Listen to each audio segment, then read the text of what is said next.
When we live in this life and we might face all kinds of trials and difficulties, one of which is that you don't want to do evil and you don't want to make others affected by the evil that you might do to them.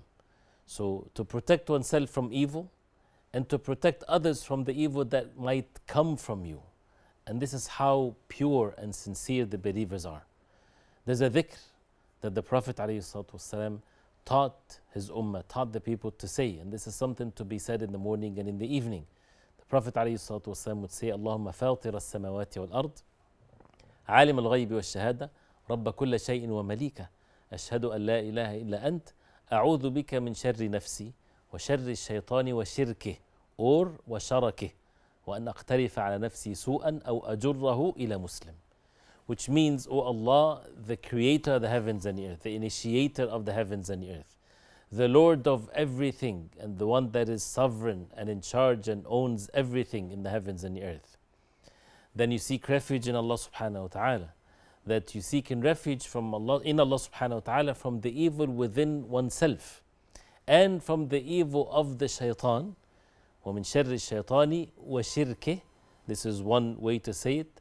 And shirkihi, that means the shaitan, how he encourages people to commit shirk and associate partners with Allah, which is the worst sin that can ever be committed. And this is the ultimate objective of the shaitan, the devil, to do with the people, to make them mushrikeen, to make them among those who fall into shirk and associate partners with Allah. And that's why we have to learn what shirk is to avoid it and to avoid the major and the minor of it.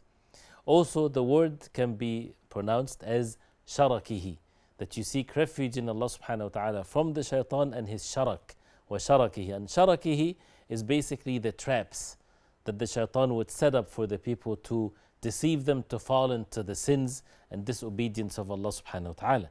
And also the dhikr says that making dua to Allah subhanahu wa ta'ala, وَأَنْ أَقْتَرِفَ عَلَى نَفْسِي سُوءًا, that, O Allah, I seek refuge and protection in you from indulging and falling into a sin myself, أَوْ أَجُرَّهُ إِلَى Muslim, or I would drag it or I make it upon another Muslim.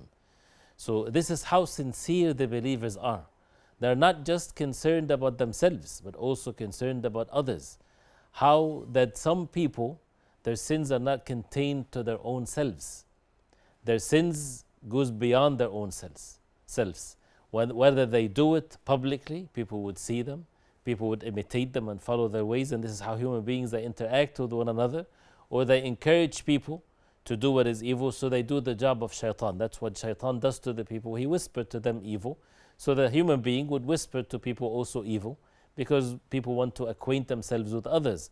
So to seek refuge in Allah subhanahu wa ta'ala from sins and from making others fall into sins.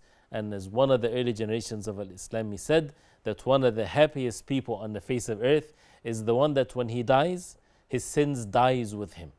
And one of the most wretched among the human beings are the ones that when they die, their sins are continuously being happening on the face of earth, because he had taught people how to make sins, he encouraged people to make sins, he made it fair seeming to them, and all of that, it's feasible for a person to repent to Allah subhanahu wa ta'ala.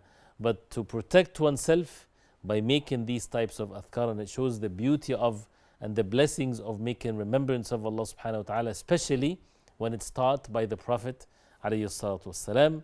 You can say all kinds of things, but when you have the Prophet ﷺ would teach us certain words, specific sentences to be said in the morning and in the evening, it brings us and bring to us all kinds of perfection in this life and in the hereafter, so that the person is upon proper faith, to repent to Allah subhanahu wa ta'ala, to fix the relationship between one and others, and things of that nature, all of that by the blessings of the dhikr and the remembrance of Allah subhanahu wa ta'ala. وصلى الله وسلم وبارك على محمد وعلى آله وصحبه وسلم والسلام عليكم ورحمة الله وبركاته.